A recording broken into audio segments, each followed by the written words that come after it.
আসসালামু আলাইকুম রাহমাতুল্লাহ। বন্ধুরা, আজ আপনাদের হযরত ওমর রাদিয়াল্লাহু তাআলা সম্পর্কে কিছু সংক্ষিপ্ত তথ্য জানাতে চলেছি। ভিডিওটি শেষ পর্যন্ত দেখবেন। কমেন্ট করে জানাবেন এই ভিডিওটি আপনাদের কেমন লাগলো। ইউটিউব চ্যানেলে সাবস্ক্রাইব এবং ফেসবুক পেজে ফলো করতে ভুলবেন না।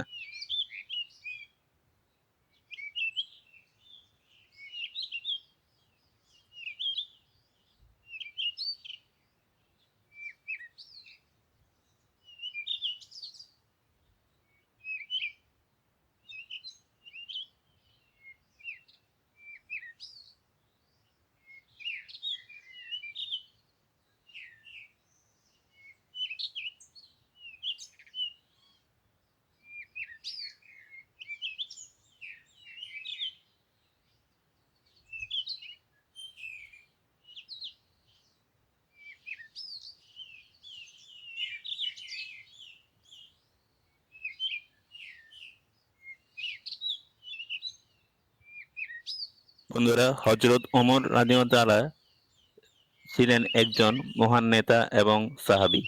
তার অনেক গুণাগুণ ছিল। তার মধ্যে উল্লেখযোগ্য কিছু গুণ এখানে দেওয়া হলো।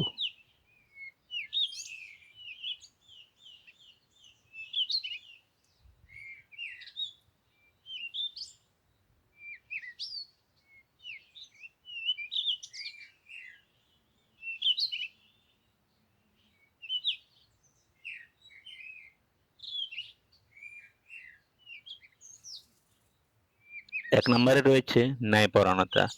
তিনি অত্যন্ত ন্যায়পরায়ণতার উপর জোর দিতেন। তার শাসনামলে সকলের জন্য সমান আইন প্রযোজ্য ছিল এবং তিনি নিজেও কারো উপর কখনো অত্যাচার করতেন না। হযরত ওমর রাদিয়াল্লাহু তাআলা একজন ন্যায়পরায়ণ শাসক ছিলেন, যেটা বর্তমানে খুবই কম, নাই বললেই চলে। তারপর রয়েছে দূরদর্শিতা। তিনি অত্যন্ত দূরদর্শী ছিলেন এবং ইসলামী রাষ্ট্রের ভবিষ্যৎ সুরক্ষার জন্য তিনি অনেক পদক্ষেপ গ্রহণ করেছিলেন।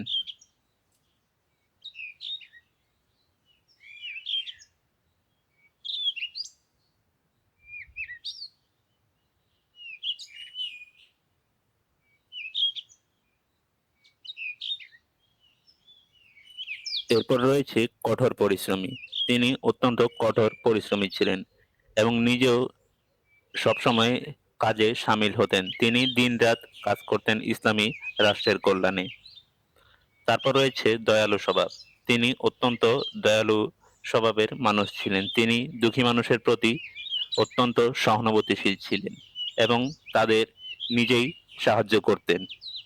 হযরত ওমর রাদিয়াল্লাহু তাআলা একজন দেশের শাসক হয়েও অভাবী মানুষকে, দুঃখী মানুষকে নিজে সশরীরে গিয়ে মানুষকে সাহায্য করতেন।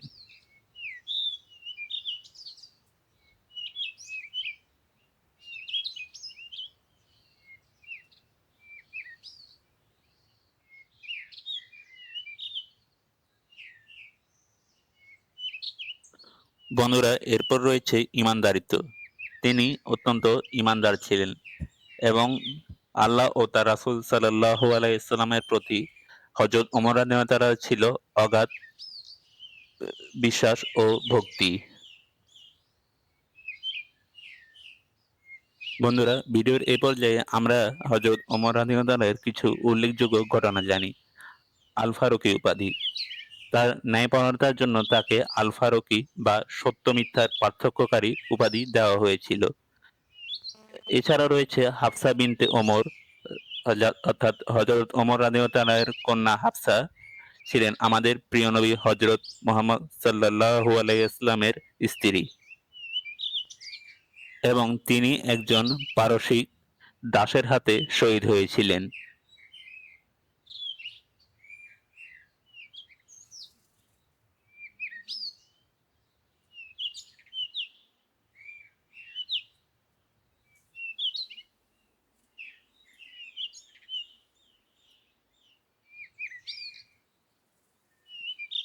বন্ধুরা, আমরাও হযরত ওমর রাদিয়াল্লাহু তাআলা এর গুণাবলীগুলো নিজেদের মধ্যে ধারণ করার চেষ্টা করব। মহান আল্লাহ রাব্বুল আলামিন যেন ওনার গুণাবলীগুলো নিজেদের মধ্যে ধারণ করার তৌফিক দেন। আমিন।